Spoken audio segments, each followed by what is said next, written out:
Why did Darth Vader, who's so powerful, need a mind control probe to read Leia's mind on the Death Star, but then Kylo Ren, he can just read your mind like that? He just has to strap you to a chair and just read your mind? But Darth Vader needed the mind control probe? But Darth Vader is stronger than Kylo Ren?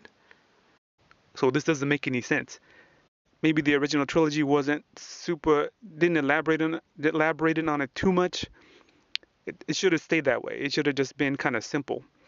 But of course, JJ Abrams, he just needed something to get the plot going. So he's like, well, we have the robot escape. So then how are we going to create a chase? Oh, let's have Kylo Ren read Poe Dameron's mind, and then let's have Kylo Ren read Rey's mind. So it just seemed like something to get the plot going rather than trying to be consistent with the original trilogy.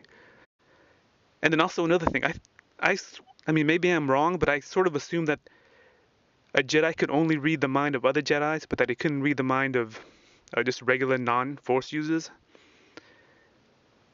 Like when Obi-Wan Kenobi told Luke to mind your feelings because your thoughts may be used against you, and then, or like that scene in the prequels when Obi-Wan tells Anakin, mind your feelings, Anakin, they betray you. So it seemed like all you had to do was mind your feelings, and then they couldn't read your mind. So this whole thing where, like a Jedi can like tie you to a chair and then like read your mind just sounds kind of weird. Or like that scene where they blew up Alderaan and Obi-Wan Kenobi, excuse me, felt something. He said like he felt like people screaming and then silence. It didn't really say he could read non-Force users' minds. It just said that he kind of felt something.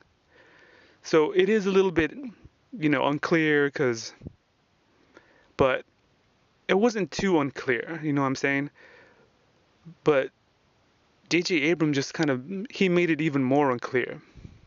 Like, again, you never really see Jedi's reading the minds of non-Force users.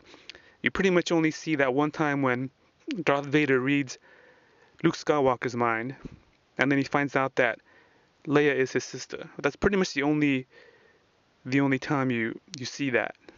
Or when Luke Skywalker says, I feel the good in you.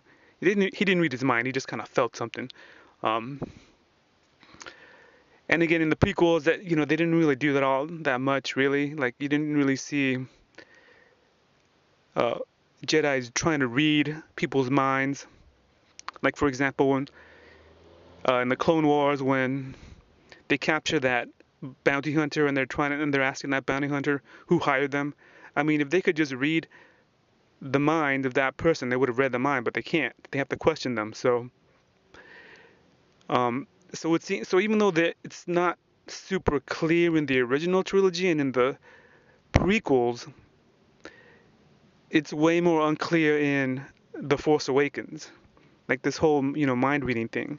Again, Darth Vader needed the mind control probe on Leia.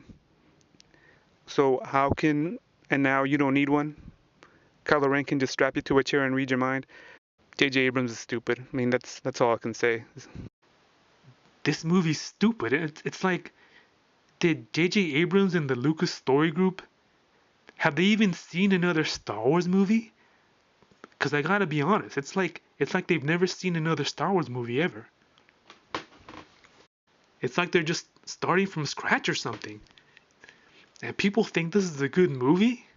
People actually are putting their faith in JJ Abrams that he's gonna do a good job with Episode 9? Wow, that's insane.